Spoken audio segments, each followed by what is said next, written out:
बलदेव जी से जुड़े हुए जितने भी व्यक्ति हैं संबंधित, उनके शिष्यगण, सभी को मैं हृदय से प्रणाम करता हूँ। मैं स्वर्गीय श्री नंदलाल मिस्त्री जी का प्रथम सुपुत्र शिव नंदन शर्मा हूँ। पेशे से मैं गणित का शिक्षक केंद्रीय विद्यालय में हूँ। हर चीज को विज्ञान की दृष्टि से सोचने की आदत है, बल्कि यूं कहिए एक तार्किक दृष्टिकोण है मेरा। और मैंने जो अनुभव किया, सत्संग बिल्कुल साइंटिफिक है, वैज्ञानिक है। यदि सही ढंग से इसका अनुपालन किया जाए, आदमी का जीवन सफल हो जाएगा। मैं अपने पिताजी के साथ स्वभावतः बहुत जुड़ा रहा हूँ, क्योंकि प्रथम सुपुत्र हूँ। उनके साथ सबसे अधिक समय मेरा बीता होगा। और जिंदगी का जो अंतिम 1.5 महीने थे, वो बिल्कुल मैं उनके साथ सहायक की तरह रहा हूँ।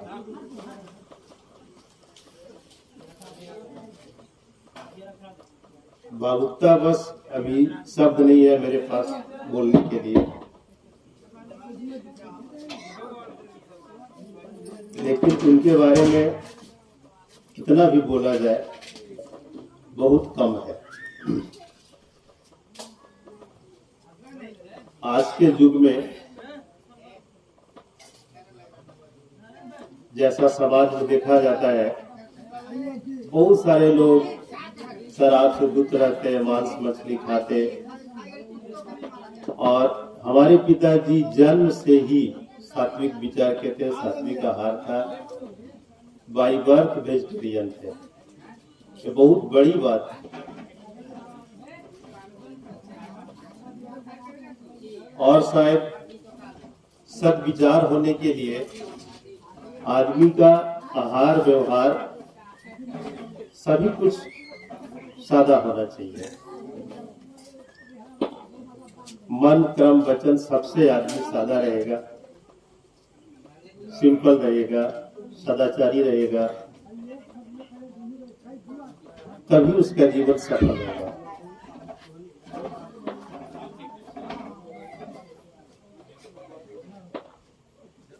उनकी याद बहुत आती है।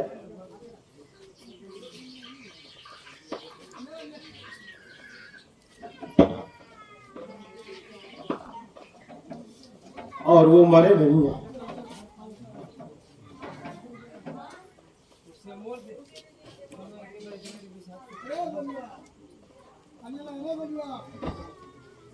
किसी न किसी रूप में हमारे बीच हमेशा रहेंगे।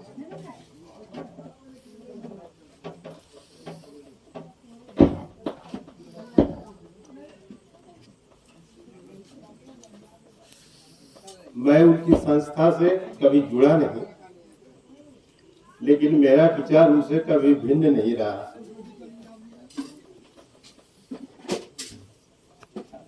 मैं 100% उनसे सहमत रहता था। और ऐसा लोग बोलते हैं कि आपके पिताजी सिर्फ आपकी ही बात मानते थे।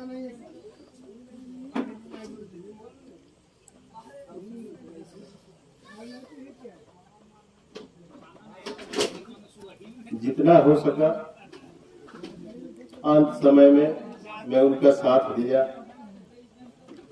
साए की तरह रहा।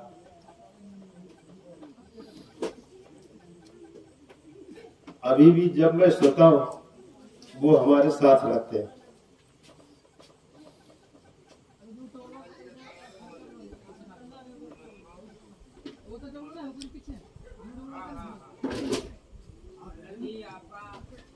भले ही बहुत लोगों को वो गलत लगते थे, क्योंकि इस जमाने से वो फिट नहीं होते थे।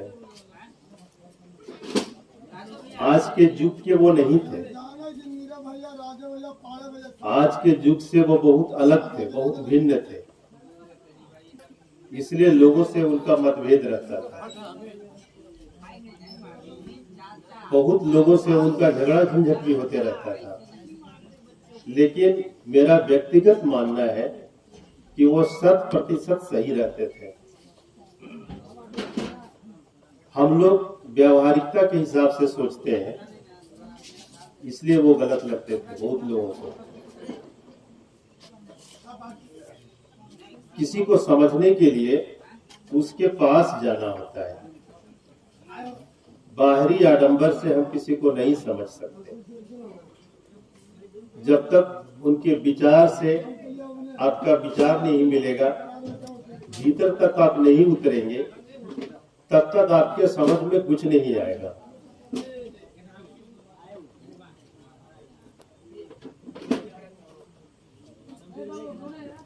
उनके कुछ अंतिम पल मैं आप लोग के साथ शेयर करना चाहता हूं।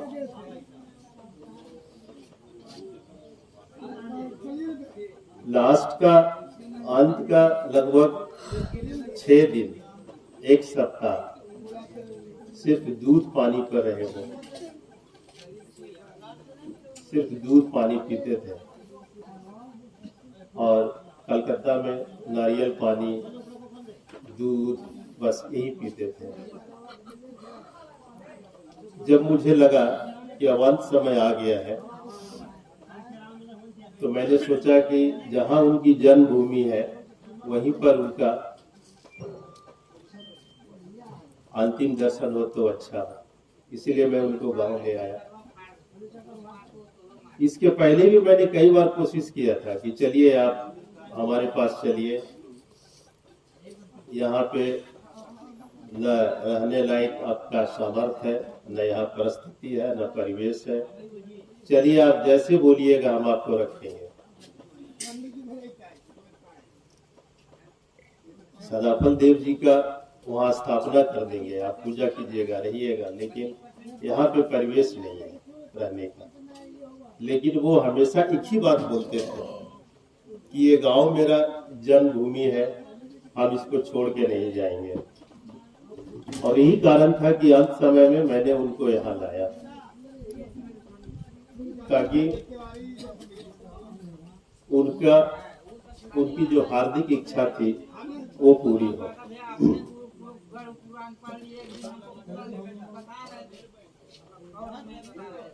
धर्म का सबका अलग अलग दृष्टिकोण है, बट सभी का लक्ष्य एक ही है। सभी का लक्ष्य एक ही है, जीवन को सफल बनाना, अपने चरित्र को उच्च कोटि का बनाना, समाज में सुधार लाना, लोगों को भला करना। सभी धर्म का मुख्यतः यही उद्देश्य है।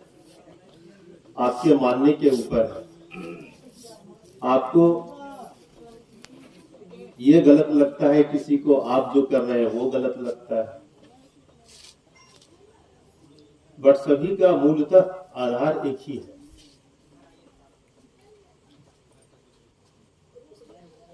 मैं अभी बहुत कुछ बोलने की स्थिति में नहीं हूं। मेरा उद्देश्य एक ये भी था कि उनका अंत समय गांव में बीते, उनका दाह संस्कार गांव में हो और उनके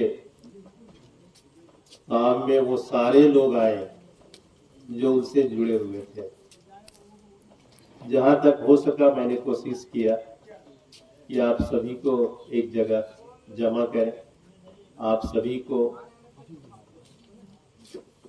इसी बहाने मिलने का भी अवसर हो, उनको याद करने का अवसर हो। मैं कहां तक सफल हो पाया ये तो आप लोग बताएंगे, बट मैंने कोशिश किया।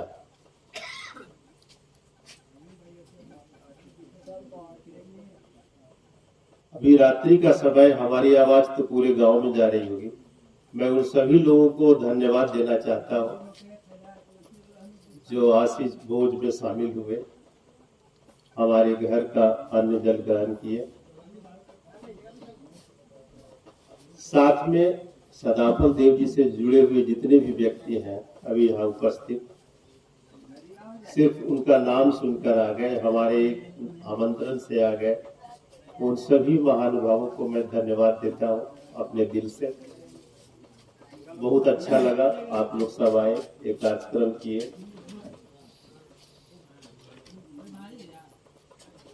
वो हमारे बीच से गए नहीं है, किसी न किसी रूप में हमारे बीच में रहेंगे। उनके बताए हुए मार्ग पर आप चलेंगे, जरूर आपको अनुभव होगा कि वो अभी है, हमारे बीच है।